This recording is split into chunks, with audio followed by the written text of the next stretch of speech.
Kalian tahu nggak kalau negara Jepang selama bertahun-tahun mengalami masalah dalam jumlah penduduk mereka? Dari situs Trading Economics, puncak jumlah populasi negara Jepang itu ada di tahun 2010, yaitu sekitar 128 juta jiwa. Setelah tahun 2010, jumlah penduduk Jepang itu terus turun dari tahun ke tahun. Jika kita ambil rentang waktu per 5 tahun, di tahun 2015, jumlah populasi di Jepang itu turun menjadi 127,1 juta jiwa. Di tahun 2020, turun lagi menjadi 126,1 juta jiwa. Di tahun 2024, jumlah populasi di Jepang itu diperkirakan turun ke angka 123,9 juta jiwa.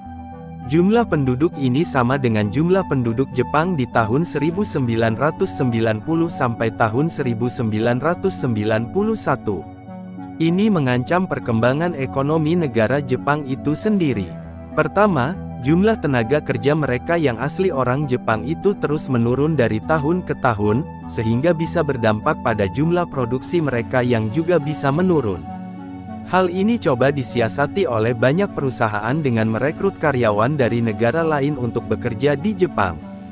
Kedua, daya serap pasar lokal mereka juga mengalami penurunan dari tahun ke tahun. Gimana nggak turun? Karena realita di lapangan, jumlah orang yang aktif menggerakkan perekonomian di akar rumput terus turun dari tahun ke tahunnya. Dampak lainnya bagi ekonomi Jepang adalah inovasi yang melambat. Jika penduduk suatu negara terus tumbuh dari tahun ke tahun, maka inovasi di negara tersebut akan cenderung berjalan cepat. Karena masyarakatnya didorong untuk terus mencari dan menemukan hal-hal baru agar mereka bisa bekerja dan bertahan hidup. Hal ini yang alami oleh negara Tiongkok.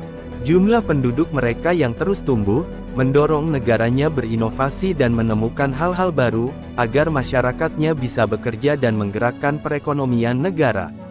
Namun jika jumlah penduduk suatu negara terus turun dari tahun ke tahun, yang terjadi adalah, orang-orang yang ada hanya akan mengisi kekosongan yang terjadi akibat turunnya jumlah orang bekerja.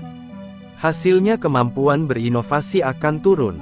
Hal ini benar-benar terjadi di Jepang.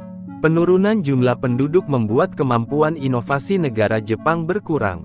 Selama ini, Jepang dikenal sebagai negara yang sangat inovatif dalam bidang teknologi. Namun, seperti yang dilansir oleh edunitas.com, Jepang mengalami kesulitan dalam menghasilkan inovasi baru dalam beberapa bidang teknologi. Sehingga dalam beberapa tahun terakhir, terdapat penurunan dalam jumlah paten baru yang didaftarkan oleh perusahaan Jepang. Jika kita coba melihat dalam industri mobil, Jepang tampaknya benar-benar kesulitan untuk berkembang.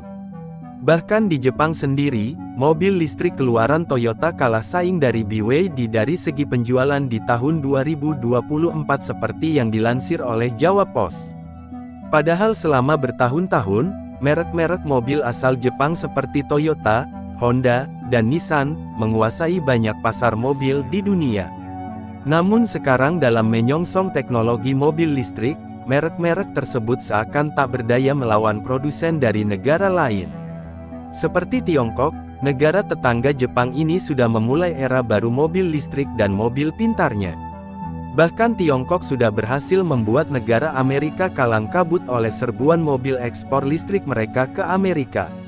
Sementara Jepang, tampaknya masih belum memiliki konsep dan visi yang jelas dalam industri ini. Perusahaan mobil asal Jepang terlihat amat lambat dalam berinovasi untuk bersaing di bisnis ini. Mobil listrik telah dinilai sebagai kendaraan masa depan. Jika Jepang tidak bekerja keras mengejar ketertinggalannya, mereka benar-benar akan ditinggalkan oleh konsumen. Itulah negara Jepang. Pertumbuhan penduduk yang terus menurun, membuat daya saing mereka juga melambat. Jepang membutuhkan tenaga-tenaga baru yang tidak bisa disediakan dengan cukup oleh masyarakatnya sendiri. Sehingga memaksa mereka untuk mau membuka kesempatan bagi warga asing untuk masuk dan bekerja di negara mereka. Di sisi lain, Jepang tentu juga menimbang banyak hal. Mereka juga tidak ingin kehadiran warga asing akan menggeser masyarakat asli Jepang di banyak sektor industri.